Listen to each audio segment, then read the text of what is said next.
Bismillah ar-Rahman ar-Rahim. Alhamdulillah wahda wa salatu wa salam ala man la nabi ba'da amma ba'd. Since we are short on time, we'll inshallah go right into it.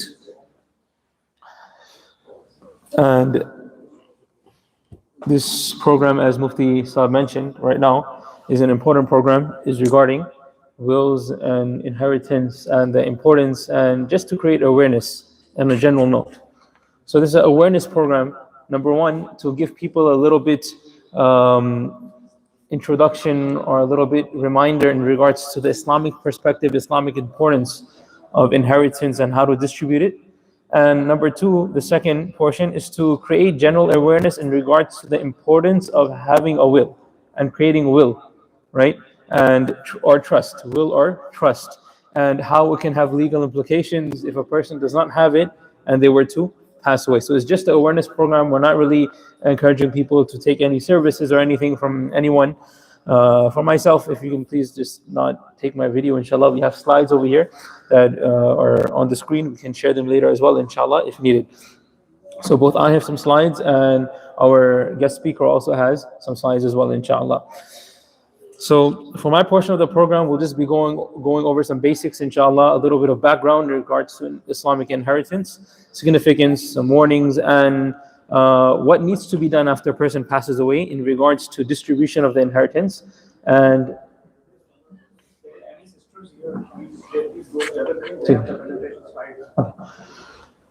before we continue, just a reminder, if there's any sisters in the main building, they are requested to please go to the 300 building. The slides are being displayed on the screen there as well.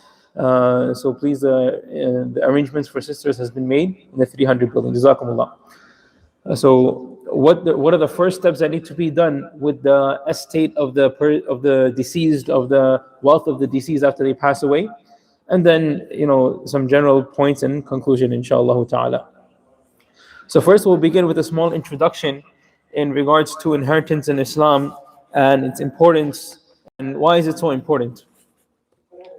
Allah subhanahu wa ta'ala, He mentioned in the Quran, Bismillah ar-Rahman ar-Rahim, لِلرِّجَالِ نَصِيبٌ مِّمَّا تَرَكَ الْوَالِدَانِ وَالْأَقْرَبُونَ وَلِلنِّسَاءِ نَصِيبٌ مِّمَّا تَرَكَ الْوَالِدَانِ وَالْأَقْرَبُونَ مِمَّا قَلَّ مِنْهُ أَوْ كَثُرَ نَصِيبًا مَّفْرُوضًا.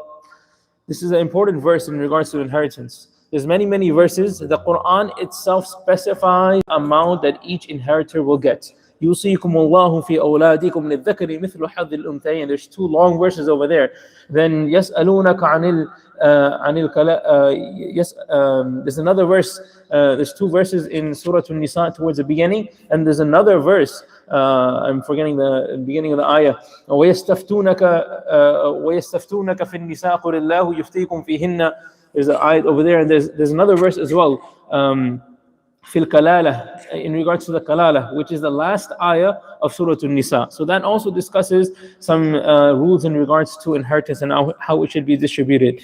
This specific verse, Allah subhanahu wa ta'ala mentions over here that for men there is a share in what the parents and the nearest of kin have left, and for women there is a share in what the parents and the nearest of kin have left, be it small or large, a determined share. Now the story behind this verse is that there was a Sahabi by the name of Aus ibn Thabit radiallahu anh.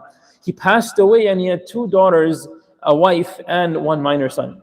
Now, in the time of Jahiliyyah, the Ayyam al-Jahiliyyah, the norm was that when anyone passed away, then the family members would take over, the male family members would take over whatever the person has. If it was a brother or a nephew or stepson, they would just take over everything, including his wife or wives. They would take over them as well. And they would do whatever they please with her, to the extent that in some cases the stepson would take over the stepmother, and if he wants, he would marry her or get her married to someone else, and they had no say. And this was considered to be normal in those days, right? So women had no rights back then, just how until very recently, a couple of 100 years ago, women had no rights. So even back then in the Ayyam al-Jahiliyyah, women had no rights. Islam came more than 1400 years ago and granted these rights clearly to men and women. And those people who know the Quran generally does not mention men and women separately. Only the male pronoun is usually used. In this verse, Allah specifically mentions men and women to show the specific rights that they have. So during this time, the Sahabi, he passed away, and as per the time, this happened, and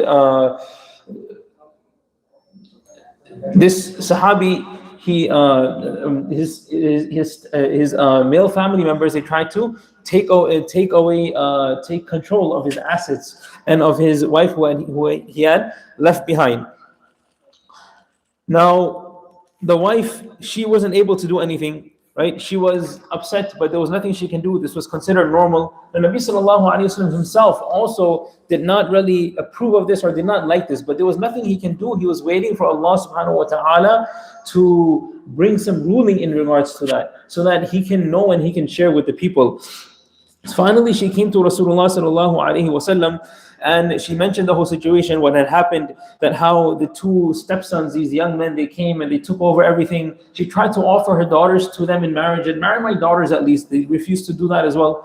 Then finally, after she came to Nabi sallallahu alaihi wasallam and he was informed of the situation, then wahy and revelation came down with these verses. And these verses clearly define that there's set rights for the men and set rights for the women. There's inheritance for the men and inheritance for the women, and that is their right. No one is able to take upon their rights, right? So equality, inheritance. So Islam did this equality. We'll be speaking a little bit more about this later on, inshallah, and how it's very, very important that when Islam granted this right to women more than 1400 years ago, then even today is necessary that we uphold this right. In certain cultures, sometimes what happens is the women folk, they are kind of forced into doing something or forced into not taking something. This is completely incorrect. We'll come back to that later on. What is the significance and virtue of inheritance in Islam? Inheritance and distribution, correct distribution is so important, and the ilm, the science of distribution of wealth is so important that Nabi sallallahu alayhi wa sallam, he mentions in a hadith reported by Abu Hurairah radiyallahu anhu, he says that قال رسول الله صلى الله عليه وسلم تعلموا الفرائض والقرآن وعلموا الناس فإني مقبوض. This is one narration. There's many different narrations of this with different wordings and different additions.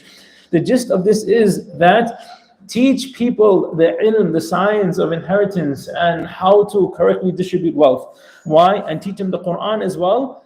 Why? Because very soon I will be taken away by Allah subhanahu wa ta'ala. I will pass away and someone has to know this. This has to be known by someone. In another narration mentions, فَإِنَّهَا نِصْفُ الْعِلْمِ. This is half of ilm, half of knowledge.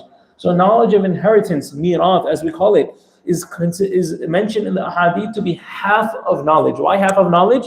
Some of the scholars mention that half of a person's life is when they're living and the other half is after they pass away, right? So because this deals with the person's life after they pass away, that's why it's considered to be nisful ilm. So it's very, very important. It's a knowledge that, many people are not aware about. So it's something we should learn at least on a general level. And when the need arises for us to carry this out and to actively do something in this regard, then we should definitely consult the scholars at every step and make sure we're not doing anything wrong. So it's a very important, it's a very important knowledge.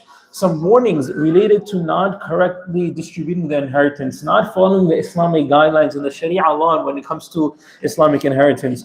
In one hadith, Sa'id ibn Zayd radiyallahu anhu, he says that Rasulullah sallallahu alayhi wa sallam said, من أخذ شبرا من الأرض ظلما فإنه يطوقه يوم القيامة من سبع أرضين متفق عليه. He says that Rasulullah sallallahu alayhi wa sallam, he said that any person who takes even a piece or a small section of earth without its due right, then this person, Rasulullah sallallahu alayhi wa sallam, he says that he will be, that the earth will be made to be like what we call in the Arabic language is called a tawq. In English we say back in the day the slaves used to be made to wear something around their necks. I'm forgetting what word was used for that, right? There were a metal conjunction was there which would be tied around the neck and a chain will be attached to it, right? So this is called the tawq in the Arabic language. So he said that this person, the earth will be made like a tawq around his neck 7 times. Right? What does this mean? The ulama, they mention that it means that Allah subhanahu wa ta'ala will be as if he will sink him inside 7 times inside the earth. Right? One explanation which is given.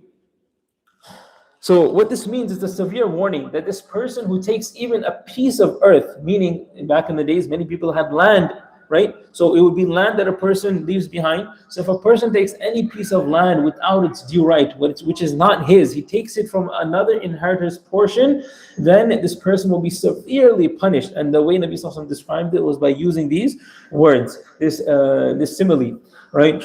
So this is a very severe warning by Rasulullah sallallahu alaihi wasallam. Allah subhanahu wa ta'ala mentions in the ayah of the Quran, إِنَّ الَّذِينَ يَأْكُلُونَ أَمْوَالَ الْيَتَامَى ظُلْمًا إِنَّمَا يَأْكُلُونَ فِي بُطُونِهِمْ نَارًا وَسَيَصْلَوْنَ سَعِيرًا. Again, another severe warning for the people who eat up the wealth, meaning who take the wealth of orphans without its rights. Many times orphans are another weak group of people, right? That if when a father passes away, if he has minor children, young children, and maybe the mother is there's no older people in the family, people will come and they will try to, take away what is theirs. They will try to influence the family into, maybe making a wrong decision or something for their own benefit. So Allah subhanahu wa ta'ala, He gives a severe warning here. Anyone who wrongfully takes the wealth of any orphan, إِنَّمَا يَأْكُلُونَ فِي بُطُونِهِمْ. It's as if he's eating the fire inside of his stomach, right? The fire is inside of his stomach. And then He says, وَسَيَصْلَوْنَ سَعِيرًا. They will go into the blazing fire.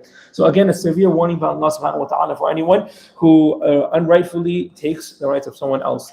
Now, when a person passes away, there's four initial things that need to be done. We call it the four initial rights. حقوق الأربعة, right? What are the حقوق الأربعة? They've been summarized very briefly on this one slide because we have lack of time.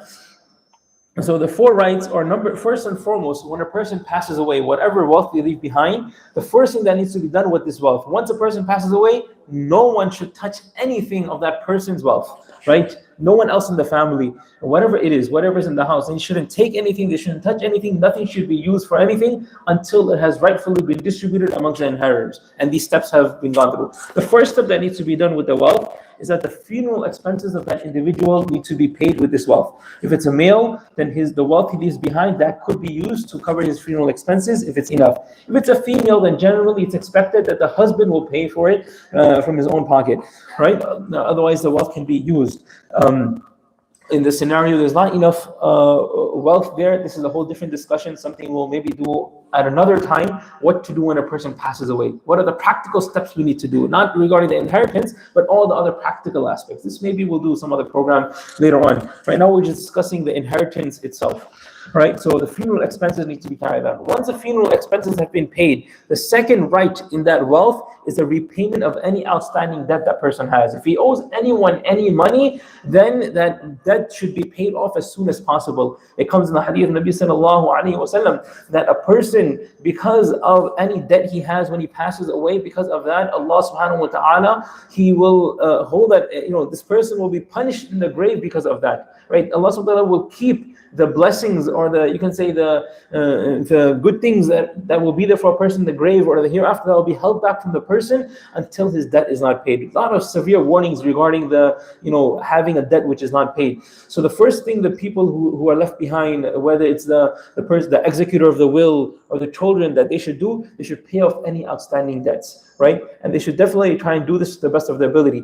If the person does not have enough money to pay off all the debts, they should try and do it from their own pocket, just so that this person does not get punished in the hereafter. The third right in the wealth, so after funeral expenses have been covered, after debts have been paid, now the third thing, now this person has a right in his own wealth. The only right a person has in their own wealth after they pass away, which they can decide before they pass away, is something called the wasiyah. The wasiyah, right? The wasiyah, we have a separate slide on it as well. It's called wasiyah. It's called bequest. We're going to be talking about that in the next slide. So basically, this means that a person has a choice. We'll discuss it in the next slide in a moment. Before we get to the wasiyah portion and the next slide, there's 3 points we're going to mention regarding the wasiyah. The fourth right in the wealth, once above 3 have been done, and wasiyah is up to 1/3 of the wealth, not more than that. If a person has made wasiyah for more than that, that is un-Islamic, that is wrong, we cannot fulfill that, right? Only up to 1/3. After that, now comes the level of the inheritors. Now, whatever wealth is left after that, whatever is left in the estate, will be distributed amongst the rightful heirs, the rightful inheritors, as mentioned in the Quran and by Rasulullah sallallahu alaihi wasallam, as allocated by the Sharia. So the wealth that is remaining has to be distributed according to the Sharia in that manner, in those percentages, right? That has been defined. Right, such as, for example, the parents, children, spouses, and siblings. These are the 4 main people who would inherit. If one category of them is not there, then there's another category that kind of defaults them and comes into play. But these are the 4 main categories: the parents, children, spouses, and siblings. If they're there, then technically no one else will get anything. If one of those categories are not there, then maybe someone else will take their place and they'll be able to get something. In regards to wasiyah bequest, there's 3 points. that in order for the wasiyah to be correct. Number one, the maximum that a person can bequest is up to 1/3 of their estate. If they're bequesting more than that, that will be incorrect, and we cannot carry that out, unfortunately. So up to 1/3. Second point that needs to be kept in mind is no wasiyah, no bequest can be made for a person who is already going to be an inheritor. So, for example, a person cannot say, my son will get an extra $100,000. No. Your son is already an inheritor. You cannot make any bequest for your son. Yes, you can make a bequest for your nephew. If he's not going to be an inheritor, you can make a bequest for someone else who's not going to be an inheritor for some Islamic organization, for some masjid, for some madrasa. That's fine, right? But so the person who is being granted something, the wasiyah, cannot be an inheritor. The third thing is that whenever bequest is being made, it cannot be for any haram or sinful act. No bequest can be made for any haram or sinful act. If any bequest is being made for a haram or sinful act, then that bequest will not be correct. That'll be wrong. For example, if a person makes, and this is very important, very relevant, let's listen to this closely. If a person says that my inheritance should be distributed according to Islam, except this so-and-so son of mine, he should not get anything because when I was sick, he never took care of me, or because he was bad to me, because he wasn't obedient. They make this kind of they make this kind of point inside their will. This is wrong, because you cannot make anyone mahroom. Someone who's inheriting because of the Sharia, you cannot make them mahroom. You cannot deprive them of their share, right? It's incorrect to deprive an inheritor of their share. You cannot do this. You don't have a right to this. This is a right granted by Allah subhanahu wa ta'ala, right? So if a person has a will like this, although legally maybe permissible, but Islamically is not permissible. That's why it's always important that together with making sure your will is legal, it also has to be Islamic as well. So just how you go to a lawyer and you make sure it's legally binding, you should also after that take it to Darul Ifta, to a reputable Mufti, and make sure it's Sharia compliant as well, right? Next point is Islamic distribution, right? And in this, we're not going to mention too many points. It's very briefly, as I mentioned, the shares are fixed. We're not going to go through the specific shares now. That's something that can be done later. I believe Brother Subhani also has a small slide on that as well in regards to some basic shares that are given to specific people. I'll just mention one point. There's different tiers of inheritors. The first tier are, as I mentioned, the parents, the children, the spouses, and the siblings, right? Actually, not siblings. Siblings are not part of the first tier. They're part of the second tier, right? So the parents, spouse or spouses, and the sibling and the children. These are the first group of people who will inherit, right? If the parents are not there, then there's grandparents who could take it if they're alive, right? If the children passed away, but there's grandchildren, then they will get it if the children have passed away. If there's no children at all, then the siblings will have a share. If there are children alive, even if it's one child, the siblings will not get it unless there's no male child and no other male, unless there's no father and no male child. Then in that case, it's possible one of the siblings will be able to get something from what has been left behind, right? So there's a whole detailed discussion. It's not something we can do in 5 minutes. We have limited time here, and we want to give some time towards the second part of the discussion as well. So I'll not go into all the intricacies of that. Right, but this is something we have to keep in mind, that there's specific people who can inherit. We should be aware who those people are. So the Sharia has already set their shares, as I mentioned clearly in the Quran. It has mentioned, for example, a spouse, a wife will get 1/4 if there's no children, 1/8 if there are children. A husband will get 1/4 of the half if there's no children, and 1/4 if there are children. Right? In regards to a daughter and a son, every son gets double the amount of every daughter. I'll just mention one point here. Some of the sisters may be asking, how come we get only half? And how come the males get double? Let me tell you one thing. In Islam, for any female, who is the female responsible for Islamically? Is a female responsible for anyone throughout her life? The answer is no. A female is not even responsible for herself. When she's a minor, her father is responsible. Before she is married, her father is still responsible. When she gets married, she's the husband's responsibility. After the husband passes away, she's the son's responsibility. If there's no son, then there will be some other male relative who will be responsible for it. She's not even responsible for herself. If she's earning money, she does not need to use that money for her own expenses. She can still take money from her husband. So for a female, she at no point in her life is she one thing is that in the society we live in, sometimes the responsibility does come on the female. That's a different story, different issue. But Islamically, that should never be the case. No female should ever have to take care of any of her family members, right? Because Islam has taken care of that. Now, because we have left Islam to one side, that is why we have gotten into these problems in the society we live in. On the other hand, a male, from the time he becomes baligh, he is responsible for himself, then he's responsible for his wife and his children, and then his parents when they get old, and then if he has other uncles or aunts or nephews or nieces who are, eligible, he has to take care of them as well. So he's always responsible for someone. So in the end of the day, she's actually getting a bargain, right? She should be, the male should be getting much more than double the amount, considering how many people he has to take care of. Right, so this is actually, Islam has done mercy upon the women folk in this sense by giving them half that much amount. So it's not something we should complain about. And this is the next slide that that we mentioned a little bit in the beginning, that when it comes to distribution of the inheritance, that we should always ensure that the females are getting their due share. And we're almost done here, just a couple more slides left.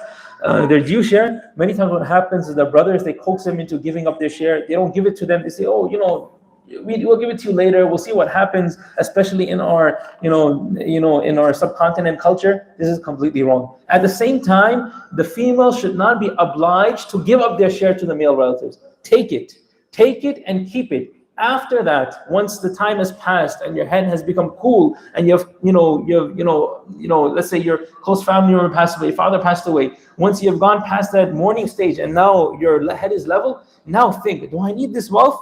You need to keep it. Otherwise, if you think that your brother or some other male relative is in more need of it, you can give it to them if you want. But even better than that would be that if you don't need it, give it in charity, a sadaqah jariyah for your deceased who has passed away.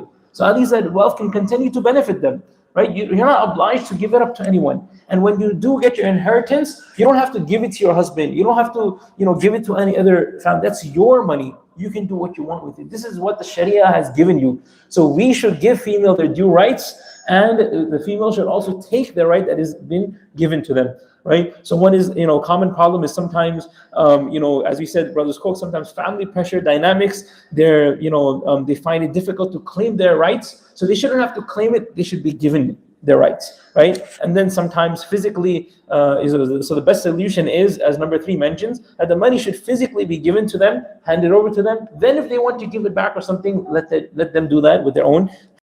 Now this is the final slide that we have, inshallah, before we pass over the mic, inshallah. And this is some practical guidelines that we need to keep in mind in regards to inheritance. One is that minor inheritors, if there's any family members of the deceased, for example, young children who are minors, then we should be very careful that their consent is not valid regarding their wealth until they reach the age of maturity. So we cannot ask a young child, are you okay if we do this with their wealth, do this? No. It has to be kept in safekeeping. Whoever is the executor of the will, it will be their responsibility to make sure that the money is kept in a proper manner, trust, whatever has been set up, right? And they give it to them after they have become baligh. Yes, what could be done is a person who is in charge of the wealth could use that money for the expenses of that minor child. That is fine. Or whatever is in benefit for them. And against their benefit, it cannot be used in that regard. So, and similarly, this is why it's very important when a person passes away, his money should not even be used to buy food to give to the people who are there. Someone else wants to sponsor it, that's fine. This person's wealth should not be used, right? Next point is separate ownership. That bank account, everything should be clear in the person's lifetime. What belongs to him, what belongs to the spouse. Sometimes everything is, humble jumble. We don't know what belongs to who. Everything should be clear. Even the sofa set should be clear. Who does the sofa set belong to? The husband or the wife? The bed, the furniture, who does it belong to? The husband or the wife? The pans, in the pots, does that belong to the husband or the wife? We're laughing about this. This is serious. The fights can occur about this. So we should make it clear. If it belongs to the wife, we should make it clear this is all yours. It belongs to you. That means if she wants to go and sell it tomorrow, she has a right to do that. You can't shout at her. Right? So everything should be clear that what belongs to whom is 50-50. That should also be made clear. And last but not least, always consult the expert ulama, qualified ulama, and Mufti and Ikram and Darul Iftas in regards to any matter related to inheritance, wills, or trust, etc. Right? Whatever it is, when everything has been ready, before we sign off on it, make sure it's Sharia compliant. Always refer to them before we do anything. We don't want to do anything which will jeopardize our akhirah. So may Allah subhanahu wa ta'ala grant us tawfiq to act on what has been said. Jazakumullah khairan. For listening, we can call upon the next speaker, inshallah. Yeah. So I'm a licensed financial and healthcare professional by nature. What I do it, my basic objective is to empower the community, because the first generation, second generation immigrant, when you come, one is cultural shock, second one is the rules of this country. And when we come to migration, we already busy with our visa status and jobs and other thing. We try to forget one of the important things what we learn just few minutes before. So I got an opportunity to learn and go in many communities in a decade. And disclaimer is that I am not an attorney, but I work with attorneys. I have a license to give these lectures and empower the people. I work with a lot of attorneys and bring the best knowledge to community. That's what I do. I have short of time because we are going to stop it very soon. So any questions we have, definitely I try to accommodate whatever I can. I'm available after this, whatever the time ends, in the whole night. So this is what I do, all the services. First of all, everybody make hard work in this country to build that, to make money, but we forgot to do what later. We need to understand how to build the wealth, grow the wealth, most importantly, preserving the wealth. That's the most important. And first thing what we do, we have the opportunity, anybody can come on and join with us and learn it. There is no cost involved in that. And take care of yourself, your finance and all the things. The best person to make a best decision in this, in our wealth and health decision is the person who owns that money, not somebody else. How can you do in the time to time is when you are be with touch with what changes are coming, what laws are coming into the country, what changes are coming in healthcare. Remember, health and wealth goes together. If we have one has a problem, the other has another problem. So you need to balance it. So like backup plans are important for every family, kids college solution, retirement solution, tax savings, tax efficiency plan. All these things, I don't want to elaborate, this is just some bullet points, what we advise. We don't have any solutions. What I have a knowledge time to time, so we will bring to the people and help it to how to become better. So we'll start directly with point and continuation of the brother Adnaan lecture. So I will take a case, what happens in this country when we don't have the proper estate plan. We call estate planning, we call the will, we call the trust. There's a lot of confusion. I try to clarify it, everything. So let's take one scenario, a story, little bit realistic story. Let's see what happens if you don't have the proper document in this country. So let's say Ahmad Khan family, but don't take it if anybody Ahmad is there, it's not for them. Disclaimer, just like a story, made up story, realistic story. So let's say story that it goes like this. He's a 52 years old, married with 3 kids. One is minor, no will and no trust, and assumed he has a good life. Everything is going good. Then he has assets like a family house and businesses. Alhamdulillah, he's doing good. And he has a bank account, investment accounts, life insurance with no proper beneficiaries return. And he has vehicles, personal property, all. Everything is fine. That's what we want it, right? But life has the ups and downs. So suddenly what happened? Ahmad dies unexpectedly with heart attack. Then family unprepared to the legal and financial aftermath. That's what starting of our lecture, the brother mentioned that somebody has issues and recently passed away. Now he going through the proceedings. So no instruction, no legal preparedness at the place. What to do after that? Then the coercive starts. It's called the probate process. Unfortunately, this country, it's not, there is no religion in the law. There is no direct inheritance in the law. That's the most two important things people remember. No religion in the law. No direct inheritance in the law. Most of the people come from the traditional countries like subcontinent or Islamic areas, but we have religious law. We never bothered to give a thought. But most of everybody, most of majority of people know that we need to have the will, but we don't write it most because it comes to the grandfather to father, father to then us like that. But here is not that way. There is a right reason for that. I'm going to speak that. So what happens is, then probate, no will, interstate succession, then the probate court process starts. Court appoint a estate attorney or estate administrator record. Probate takes anywhere between 6 months to very small, simple case, 6 months to many months or years. Depends upon how much they have, how much complexity they have. Then going to the process take time, lose the stress and the money. 5% to 50% people can lose. And also another thing is, so far the family living private, nobody knows how much they have it, but now it's become like a public. So family disputes can start. Like wife expect everything comes to her, because this country, when you married, you're saying that, okay, after my husband, everything comes to her. But it's not the scenario, but most of the times. And let's say Texas, one of the example, it split assets with kids and parents. So then the adult children from prior marriage then contested to the whatever the court proceedings, and relationship permanently damaged, because now the other people come, other parties, other extended family, or adult step kids, or the former spouse, anything can happen. We see the day to day, every day I get few calls, mostly I have 3 to 5 calls per week. All the dispute, they go to the courts and other things. And emotional toll, family members have a bad relation start with that, because money makes many difference. So trouble with minor kids. Remember, he has the one minor kid.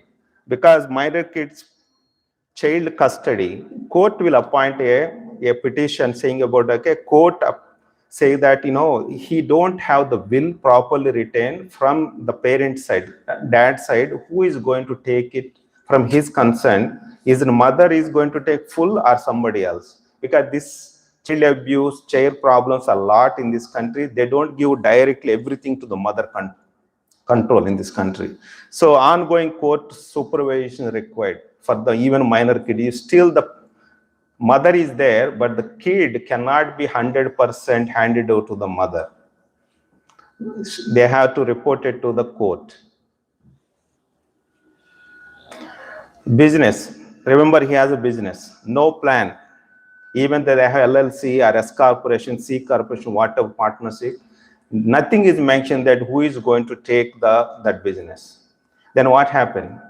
Operation can be halted, and as legal confusion and ownership issues comes, client can lose their trust in the business because no owner, that means it's open. So key staff can go out and the business can going down. Then you have to lose the business, or you can sell for the underprice. So additional consequences in this story is no privacy, estate details become public.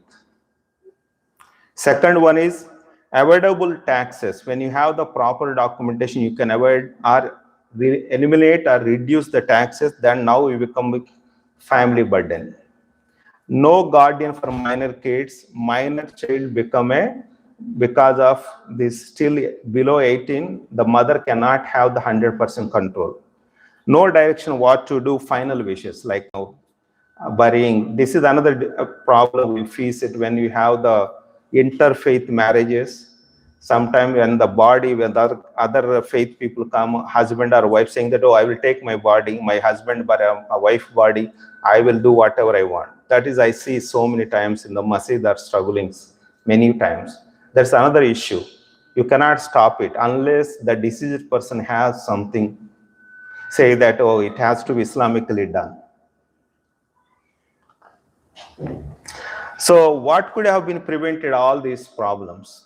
A will, a living trust, a guardianship designation, if he has life insurance, that is a backup plan, if it have properly mentioned the beneficiaries, a business succession plan, and a regular estate checking. It's not like you write once you're done. No, because your family, the kids can become a minor to adult, or you have the different, like any changes in the life event happen, you need to keep on update your estate plan. It's not like one time you write it, you are done. So the key takeaway from here is, don't leave your family future on the court's hands. And don't plan early, update often. Then protect your legacy, your loved ones, and we can help with the right education. Remember, I am not here to sell anything, just to communicate and share the knowledge. So that's what my disclaimer again and again. So what is estate plan? People talk estate plan. Why you have to do this?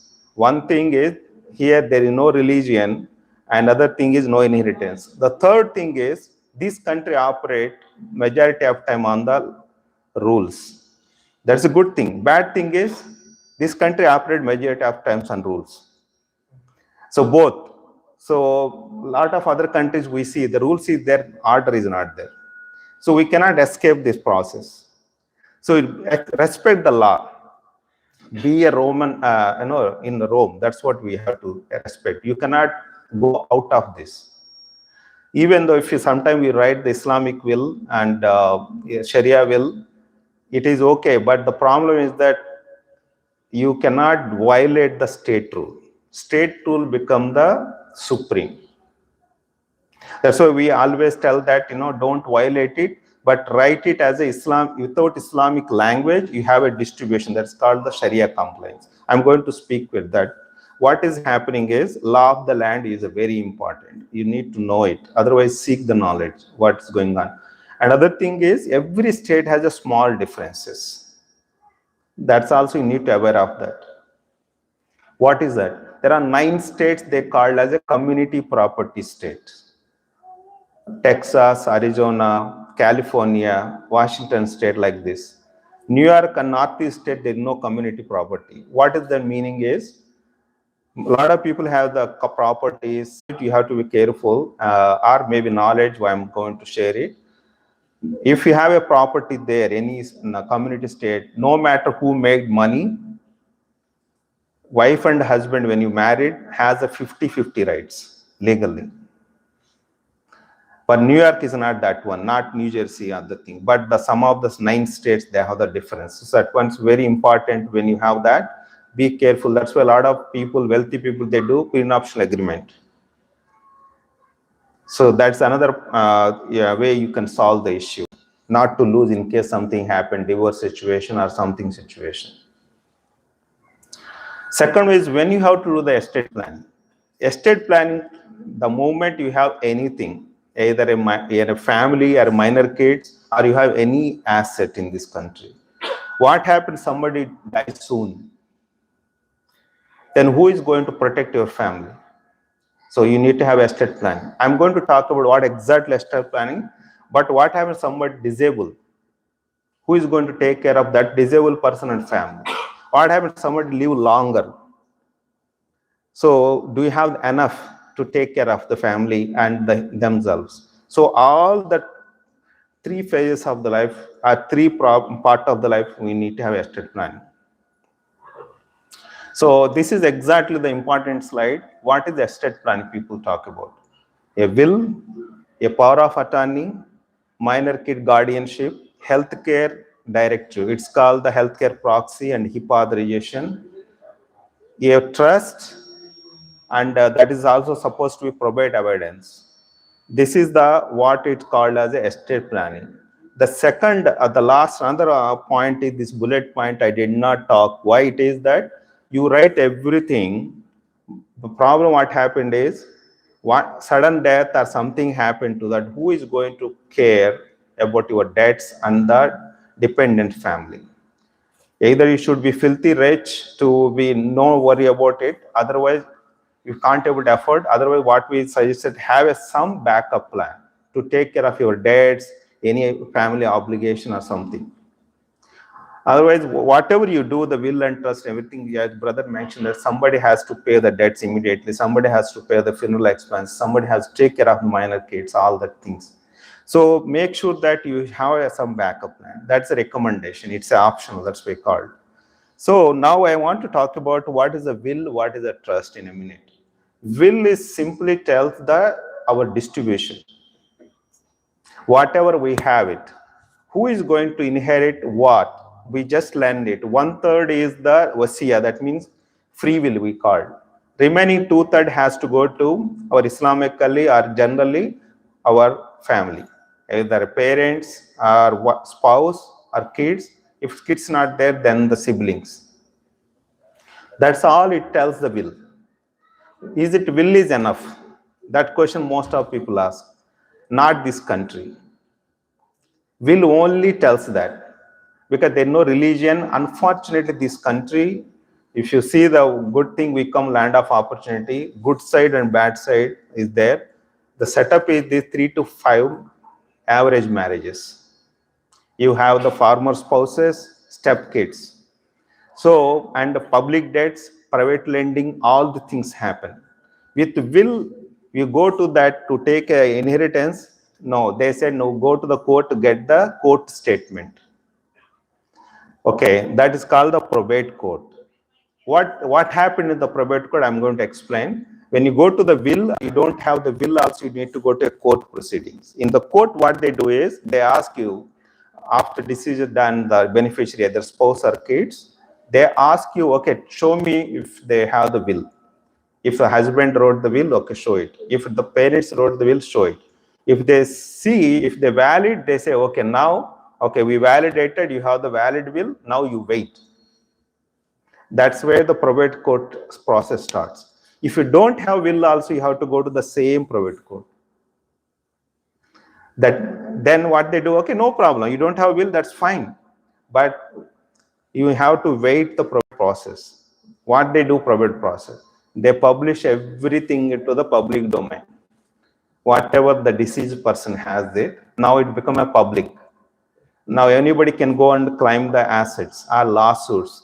Any bank or any loaner, anything can come and put the cases. So that is a lawsuits can happen. Now the family who are expecting, they need to hire the attorneys, go to the long, lengthy probate court proceedings. It's a lot of stressful life. I see day into day night.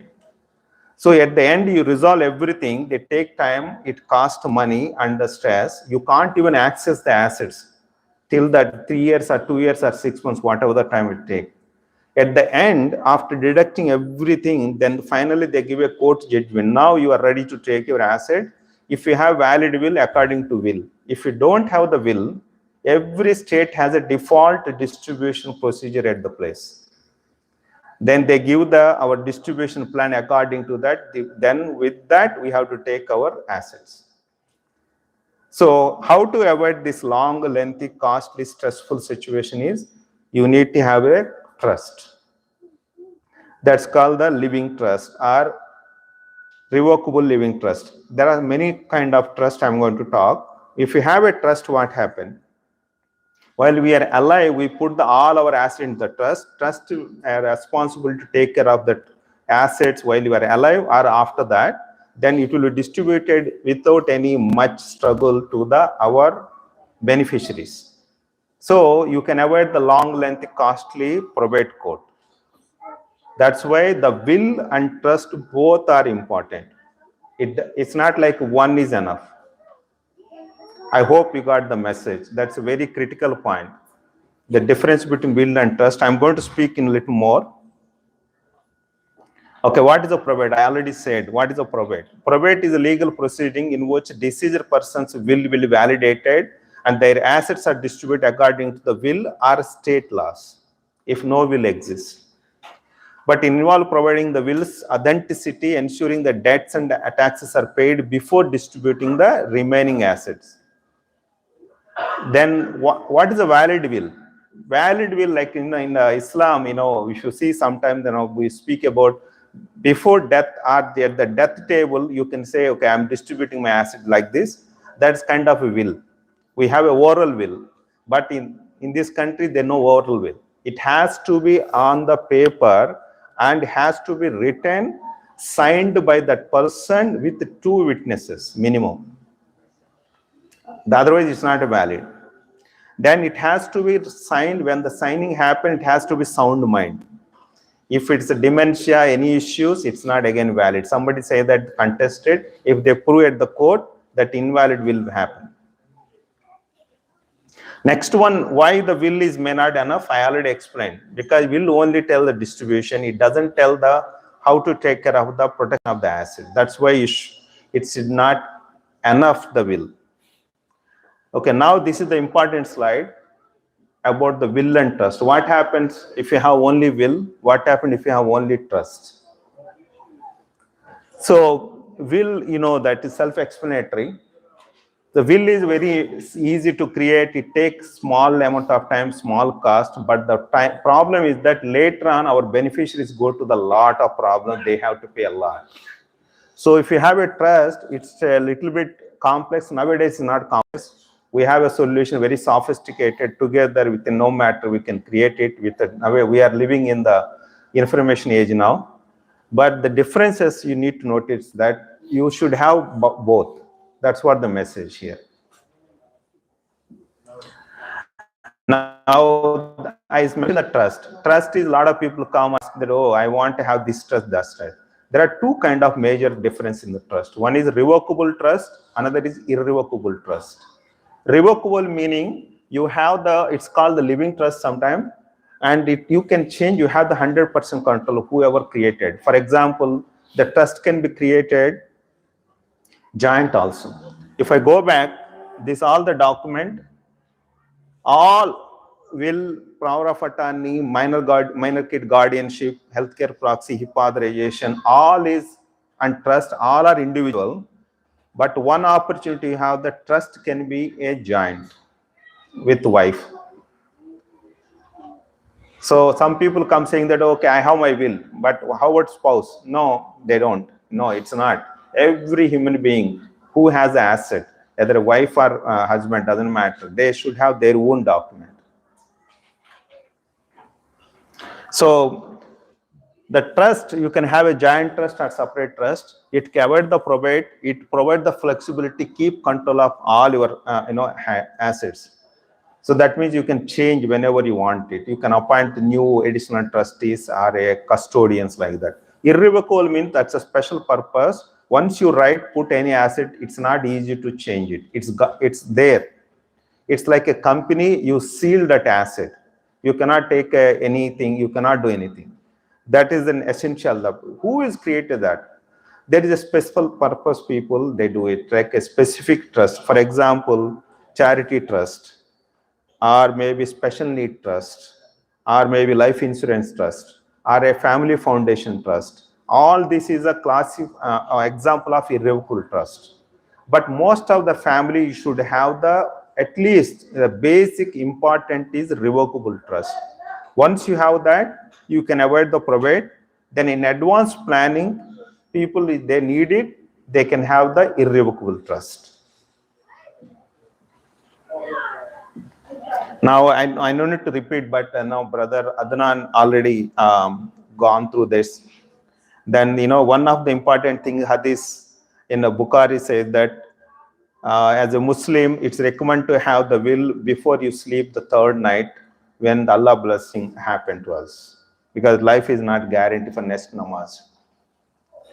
And the Sharia complaint. What is the Sharia complaint? Is, as I said, we cannot write it. We don't recommend some people write it Islamic, like in India, Pakistan, like that. Sometimes it's okay because a good judge is there. He said, okay. But sometimes, they can throw it out. Why is that? There's no law. People cannot say that I follow this faith and I follow like that on the paper. That's why if you go to the attorney, somebody purely writing that, please, because I saw my eyes, so many people, they did mistakes. If it's a good guy is there, he can show, okay, but there is a go and the book, rules of the book, then they can throw out that. So first, you should have the rules and regulation according to state rule. So here is the Sharia distribution, and we learned many things right today, right? There are so many variations are there. Because not everything is mentioned in the Surah Nisa and Hadith. There are a lot, all are combined. There are 30 to 35 variations you can come with that. But majority of people approve or agree. One of the very important distribution Sharia is that if when writing the will, if parents allow when the person pass, every parent get 1/6, 1/6. Wife get 1/8. The rest of the portion goes to the children 1:2 ratio. One boy equal to 2 girls. So same thing like when you go to the wife when she writing the will, if she is no more, then if the parents alive, each parent get 1/6, 1/6. Then husband get double, that means 1/4. Then again the kids are get same like 1:2 ratio. But we just learned also it's applicable here. 1/3 is free will. We call it as the free will, wasiya, free will. You can distribute them either to the charity organization or maybe the poor people or maybe somebody extended family who are really poor or have some special situation like, disability, other thing. It's up to you. You cannot donate or anything beyond 1/3 as Islamically. It's recommended highly to give it to the charities instead of their own family. So, as I said, trust is also important. Trust is like a company, you create it while you are alive, you add all the asset referred to that. You can add it and remove all the asset, including everything. So, in our lifetime, whatever the left out, it will be distributed without going to the probate court. That is the purpose of the trust. So once you create the trust, either the family together, wife and husband trust, or a single trust, up to them. If they have it, they need to bring all their asset to the trust. Then only the provide evidence happen. Especially there are two kind of assets classification. What kind of assets we have classification is financial assets, non-financial assets. Financial assets very easy to bring it to the trust. Even if you don't bring it also, they may avoid the most of the time to the probate court. For example, your 401k, IRA, SEP IRA, all this, you already mentioned the first beneficiary, contingent beneficiary. They become a supreme, even if you have a different distribution in your will, but they don't care. Custodian, all the broker, they distribute according to the what they see. Not in the Islamic will or maybe our will. It doesn't come to the point. So you have to make sure that if you are writing only the 1/3 goes to that particular person or 1/8 to the wife. If wife is the first beneficiary at your 401k, IRA, life insurance, she get everything. So there is a disconnection. That's why, but it's easy. But once you write the will, you have different distribution. Make sure that you add the trust there. Otherwise, whoever has the first beneficiary or a contingent beneficiary, they get first right. And that's why we recommended once you create a trust, go to all your financial accounts, bank, 401k, IRA, or maybe life insurance, anything. Put it your first beneficiary as a trust. So that after the decision happen, whatever the left out come to the trust. From the trust, the distribution happen according to will. Otherwise, what happen? Whoever they see the beneficiary, they have the 100% right. So that is easy. We can do. There's no cost to that. Everybody know online account nowadays. Go and change it. The little bit homework you have to do is non-financial asset. What is that? Your real estate, land, your businesses, or automobiles.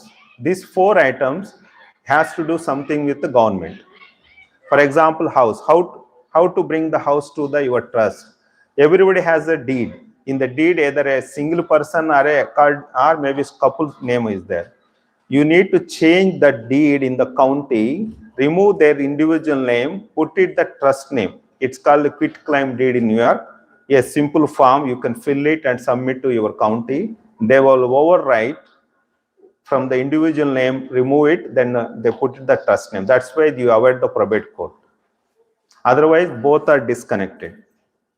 Okay. Same thing can do for your LLC or any business.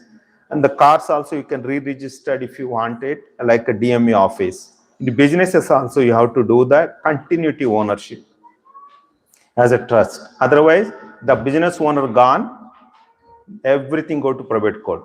No continuity owner. That's what will end the case. And other thing is, as I said, what is the liabilities expense? Let's say person is gone. How you really giving the sense of security to your family? So there is something called the 4 components you need to remember. Anything happen tomorrow, if we don't awake from our bed, how my family is going to take care of it? So what is the 4 components? Your debts, your income replacement, at least 10 to 20 years of your whatever the average salary you get it. And third is mortgages, any mortgage left. And the 4th component is your kids' basic college education expenses. If you have some kind of this dime analysis we call, if you have enough, make sure that if you don't have, seek any alternate solution. So another situation, like unfortunately nowadays autism is increasing and disabled people in this country, disability has amazing benefit, but some people are aware of, some people don't aware of it. And either a kid or adult, autism or any disability, what happened that who is going to take care of that person? If it's a kid or adult, somebody is there when they're alive. After the helping people is gone, who is going to care that person? Disability. That's why the highly recommend in this country have a special need trust, create it, it's irrevocable, put it all the asset to benefit to the needy person, appoint a additional trustees. Once the parents or a brother or sister or a husband or wife gone, the continuity help is that the disabled person. That's one advantage. Second advantage is that some people get the good amount of money from federal government. It's called the Social Security Disability Benefits. If somebody is getting to continue to get for the lifetime of the disability person, it's recommended to have the separate special need trust so that the benefits the benefit from the federal government keep on coming. Example, the horrible example, a lot of time they do is, okay, there is a disability, people give the money or give the asset to that disabled person. The moment government come to know that, okay, this disabled person has no asset, any house or money in the bank or anything, then social security benefit immediately they stop. Now the guy or girl has a rich, because they're rich now, they send the letter saying, oh, now you have that, now you spend from your money. Once you become a poor, then we will start. To avoid that situation also, you should have the special need trust. So create a special need and make the beneficiary is the disabled person. That's the most important mechanism we recommend it. I already explained how the special need trust work. So I'm open for the question and answers. Because this is a part 1, I have some part 2, financial literacy, but depends upon time permit, I will go. But otherwise now this is the one junction I want to stop and take questions. Yes. Thank you for putting this together. My only question, which I think is a really concerning question, the state has specific laws, like you mentioned. The state has laws that say that a woman must get 1/2 of all your inheritance, and Sharia law allows only 1/8 for the wife.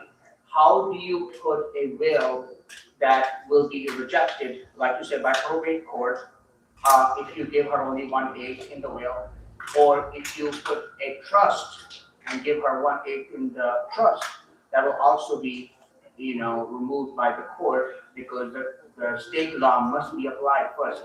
So how can we have something that we are able to get it through the probate court or get it approved if you're only giving 1/8 because you're following the Sharia law?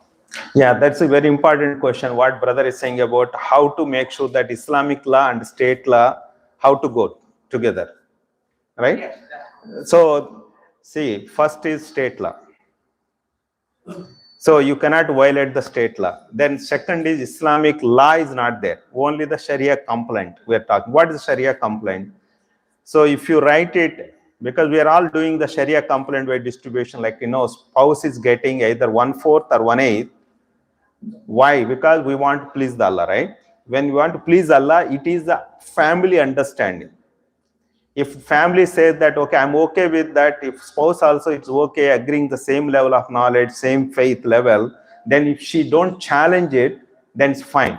If she go and challenge, no, I want to get the half share, legally she can get. Okay? There's no other way you can do it. You can have 1/8 to the spouse. If wife says, no, I want to get my fair share, she can win. Especially in this place, New York, if you have the multiple houses, multiple car, even if you don't do anything, court can grant you a primary house and car. Rest everything has to distribute adult kids or kids. But if you go to Texas, every dime, wife can get 50% first. Texas, California, all that. Without distributing the kids, she can qualify 50%. So that's why it has to understand, you need to brief your family. I know today is good, but tomorrow anything change, that flaw is there already. You cannot bring it that one. But only things of our faith and the deen, iman level has to be there, not to challenge. I just want to clarify because I think it will be very confusing, right? So you're saying that we can make will or have trust that says that she will get 1/2, but then we have a separate agreement with our family to say that legally she is entitled to 1/2, but she will only get 1/8? No, I'm not saying that. You write it whatever you want. See, you write it, let's say wife can get Islamically, let's say 1/8, right? So if 1/8 she's okay because she understands that she's also deen following woman, then it's fine. If she think tomorrow, no, I'm getting the less, I supposed to get the more, she can go and challenge it. You don't need to have a separate agreement. But if the probate court is going to look at that will, they're going to find it invalid because it gives her only 1/8. No, probate court doesn't invalidate the will unless somebody challenge. If what the probate court look into that, is it written according to state rules or violation of any rules happen? That's only. The proper witnesses there is the person when he wrote it, the date, is that any having dementia or maybe paralysis or anything, that kind of issue they look into that. But it's not like, they whatever you write according to your consciousness, it's fine. If spouses go challenge, then all different things will come. Yeah, go ahead. But if the assets are assigned to a trust, yes, and the distribution percentages are mentioned, yes, can it still be challenged, or then it's on the executor of the trust to just distribute based on their percentage? The executor, the word goes to the will. The will is executor. Executor is a very important role. They have to make sure that the deceased person's wishes to be fulfilled. Right. There are no challenges, everything goes well. If no challenge is good. If they challenge, then again goes to the rules of the state. Yeah. But what about the trust? If it's already mentioned. It doesn't matter. See, trust is only taking care of your asset. Trust is like a company, a bucket. It is holding the asset. It doesn't know that anything. Will tell that what is the distribution happening. You can, but there is called the pour over will. That means when you have the will and trust combination, you are just mentioning, okay, I have the also trust attached to the will. All the distribution, I'm mentioning the trust. But there are two legal separate documents actually. Will main objective is to tell the distribution only and minor kid guardianship. Trust is a holding a company, S corporation. You put all real estate, cars, your 401k, IRA, everything there. Then you appoint additional trustees. then their job is to safeguard the asset, not distribute legally. But sometimes what they do is they combine both. When you have both, like a pour-over will, they call pour-over, meaning your distribution referring into the trust instead of the will. Otherwise, you have to both separate. But then if you assign the assets to the trust, who then distributes them after one is deceased? So trust, the word is called as the trustees. As let's say example, I have my trust with my wife. As long as I am there, I can remove, add it. As long as I'm gone, according to my will, my executor has to distribute with the consent, with consulting with the trustee. Physically, it's the same person, or two different hats. Okay. Subhani, we have a question from the sister side. Can you please, I just sent you a text message. Oh, for me? Yeah. Can you please read the question also? Yeah.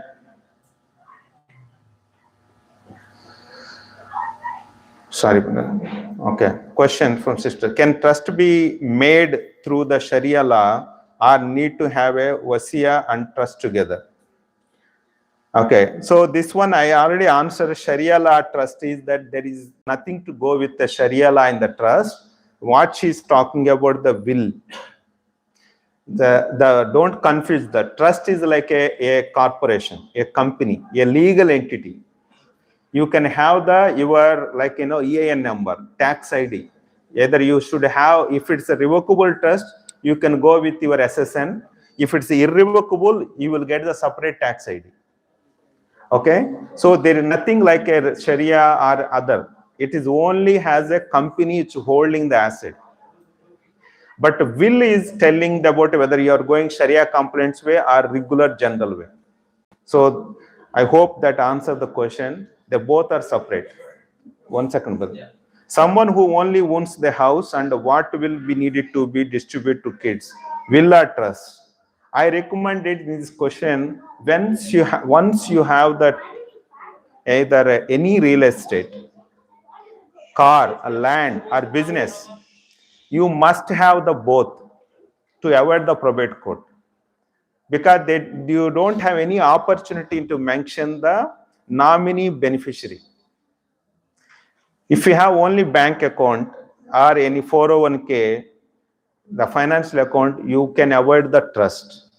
But if you have any real estate business or any costly cars, you want to grant, save it for your grandkids, then better to have the trust also. Why it is the trust is holding the property, avoid the probate court. In this case, if you have only house, I highly recommend trust and will both are important together. Yes. So I'm a little confused about the trust. Yeah. If the trust is owned by, let's say, me, my wife, and I die, does any distribution need to happen? Won't she just own the trust automatically? Trust has the assets. For example, what is the assets? You will bring it. Yeah, he's asking that he has a trust with the wife and husband is a joint trust. But what happens? The husband dies because wife already is the another additional trustee. What has happened? The distribution. If you write your will, the will tell that once the husband is gone, it has to be distributed. You may have the kids' rights, you have your parents' rights, you have the wife right. Whatever your portion has to be distributed from the trust. Yeah. The distribution must happen. Unless you give everything to the spouse, that's different. Yeah. I have a simple question. Yes. So what about the offshore property or out of country property? Yeah, this is a very important question. Remember, law of the land. Here is the 50 states. They operate like a 50 countries. Whatever we are speaking, it is for the United States of America. In other traditional countries, we have the inheritance inheritance laws.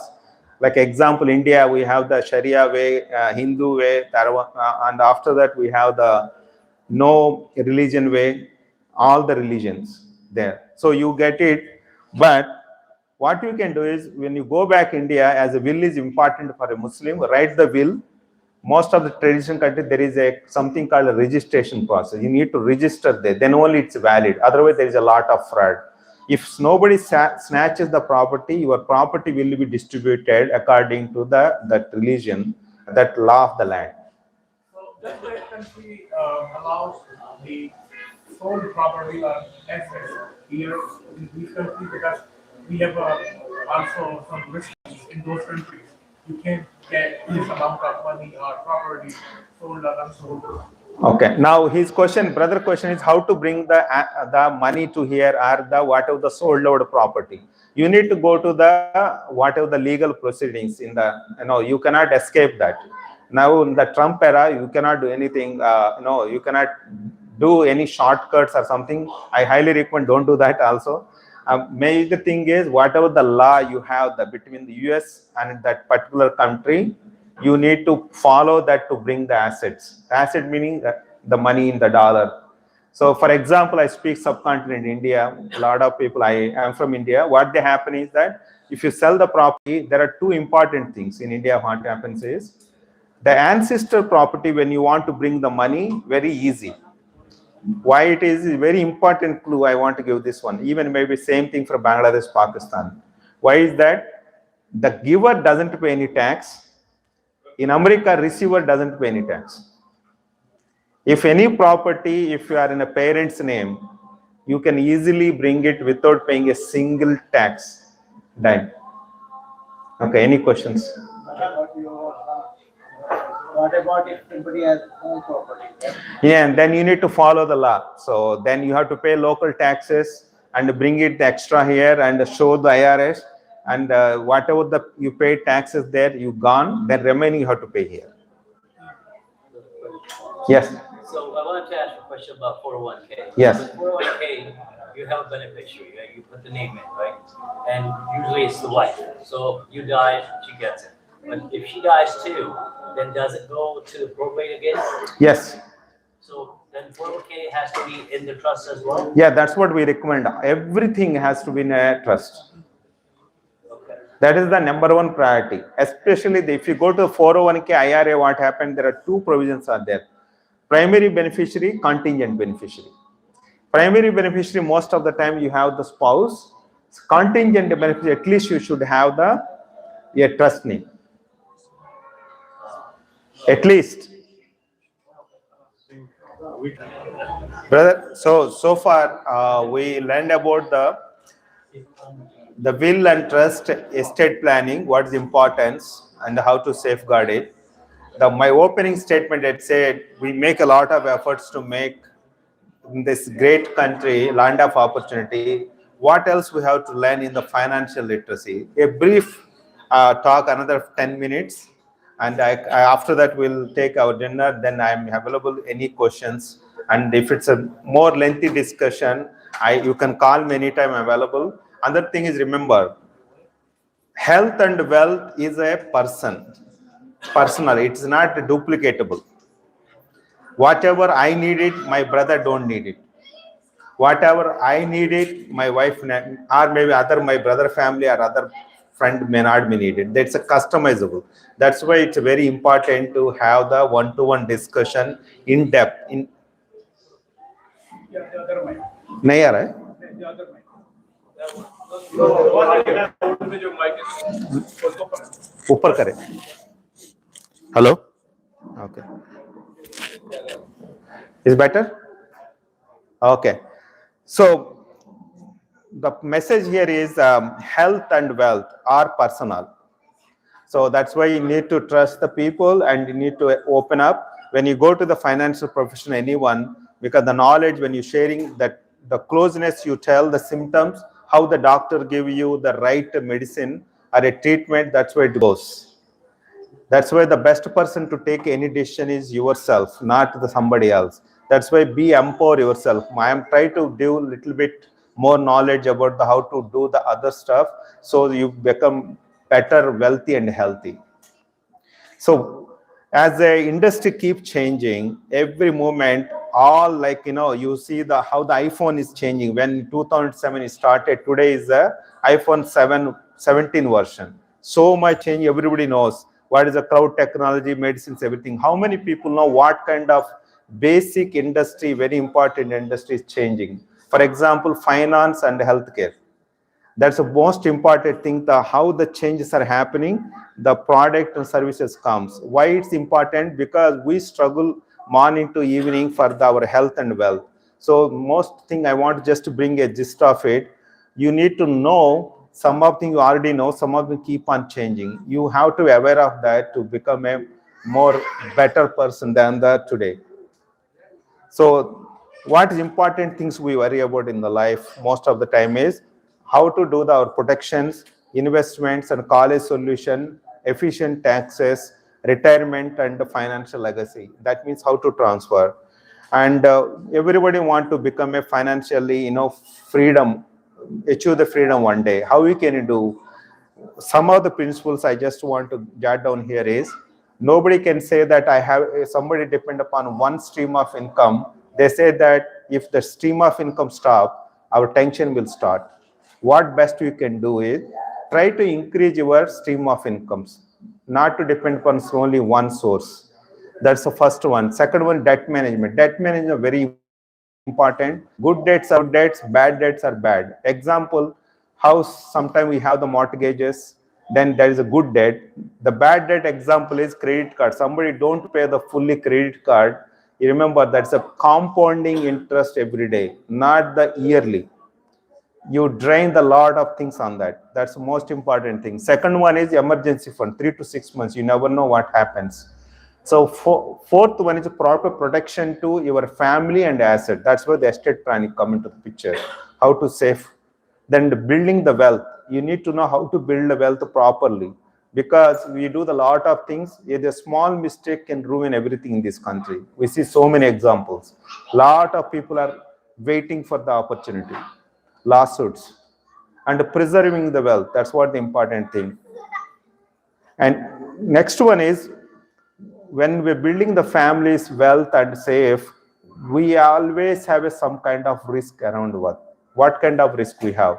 Very common risk is market risk, litigation risk, tax. Tax is the biggest risk also. When you make a money and as when you're working, you have to pay tax. When you buy something, you have to pay tax. Even when you pass it, you have to pay tax. When you death also, you have to pay death tax. It's called the estate tax. So you need to know how to remove or reduce that kind of risk. Along with that risk, there are few more risks added nowadays. In inflation, that everybody paying the huge bill for the same groceries nowadays. It was not the situation before 2020, right? So is that our salaries are meeting that? So you need to think about the inflation risk, how you can cope up.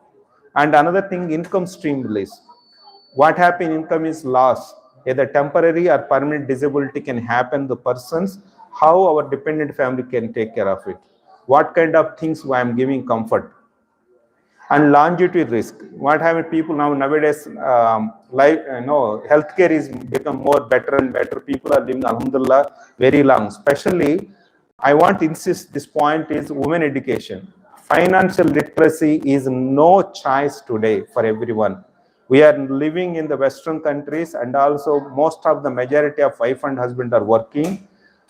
Another thing is Allah given the little longer life to women. That's good. The other downside of that is, if they don't know the financial literacy, basic minimum, how taxes work, how inheritance work, how to take care of the filing the taxes, local county taxes, how to do all that, even at that age of old age, they have to depend upon someone. Who is the someone? It's a son or maybe someone, outsider. Remember, always outsiders' interests are not your interests. So everybody has to live. They will not maybe give the right advice every time, because they need to pay their bills also, right? So that's why empower the women. Empowering the women, financial literacy is very, very, very essential. If we don't do that, we are doing the half job. It's a responsibility of us. That's what I feel it. If you don't do that, a lot of people, women work, they don't know what are the paycheck components. What is the disability benefits, Medicare, how to use it. So that's another problem. So health risk, a lot of people know how the health is happening. Sudden, anything can happen. Disability, accidents, anything. So how we can take care of this one? Give a thought and do the experts' opinions. Now, so the best thing is a preventive care. Like how you go to the yearly to your doctor. What doctor do? He will check it everything. Alhamdulillah, everything is fine. He will take a base case. Okay, Alhamdulillah, you are good. Come next year. Next year when you go, vitamin D is less. They say he will give a prescription. His job is done. After that, the patient's will, whether he take a pill or he become a more will. So that's the same thing financial professionals do. They don't solve the problem. They give you recommendations. So after that, that person, if you don't do the vitamin D medicine, next time he has to take a lot of vitamin D. By the time damage can happen. So the best time is prevent it. Prevent when you can. And next one, I want to talk about taxes. Taxes are very, very critical for our, especially New York is a high tax region. We call it Robin Hood state. Because the Robin Hood is you take care of the poor people, that's one good thing, but it punishes the rich people, right? So everybody knows that. So what happened is taxes are there, even sometimes federal tax, state tax, and city taxes. You cannot avoid. Your bank, you have something you are getting, or your salary, your stocks, when you buy, sell, and make money, you have to pay tax, you cannot avoid. But you need to think how to eliminate or how to reduce. For example, Donald Trump, he pays zero tax. Why? Highest paying tax people in the America who? Working class. The lowest are zero tax paying are rich people. They don't pay any taxes or pay low tax. They're not cheating, but they're using the provision. Everybody can use that. But only thing is we need to have an interest to learn. It's an open system. So second is the tax now, that is tax later. What is that? Your retirement accounts, 401k, IRA. Nowadays, remember, majority of people don't have pensions. It's eliminated in 2008 and 9, the financial meltdown, majority of companies gone. Some people are blessed in the government organization, local municipality, they have some. Otherwise, what is the guarantee of retirement? Traditionally, retirement is tell that guarantee of your paycheck. When we retire, when the paycheck coming every month, that is the best retirement in the golden age. We call it retirement is a golden age, right? Because we work 30 years, 30, 40 years. After that, we don't have same energy. And other things, what I learned my profession is, most of the immigrants, our life scale is different than the average American. They live 80, 90, 100 years, but people think that we have long life, retire 65, but by the time 60, 50 happen, we are become weak. That's why doctor, they tell the average BP and BMI, don't go with that. Our body structure, our veins are different. That's why people have the long problem. Go to the person with our genes, what is the expectation of life, from where you are origin. It takes time to longevity. That's why we face the problem. In India, is traditional retirement 58. But here is people still working 70 average.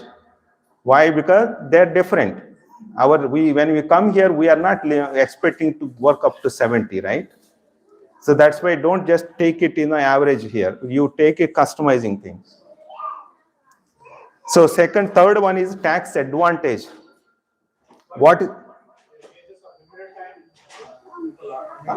This is the last slide. Yeah, the tax advantage that there are some provision tax advantage. Market is never been like it is like up and down, and you don't know when you have the saving. You don't know when you are market downside cycle, up cycle. A lot of people wealthy, but they don't know when you're down market you cannot take it away. That's why you need to balance it. And there is some other formula, but most important, this is the last slide I want to show you. Market is dynamic. One thing is for the retirement, make sure the risk for the retirement or something we are putting it. When you lose some money, it takes long time to recover it. Make sure that you know the risk and reward. If you have an age, we are young, you can take some risk because, for example, if market tank 25%, you need to recover 33%. You can lose 1 year 25, 33% recovering for the actual money take more than 1 year. If you lose 50% in 2008 happen, 2000 happen, it has to recover 100%.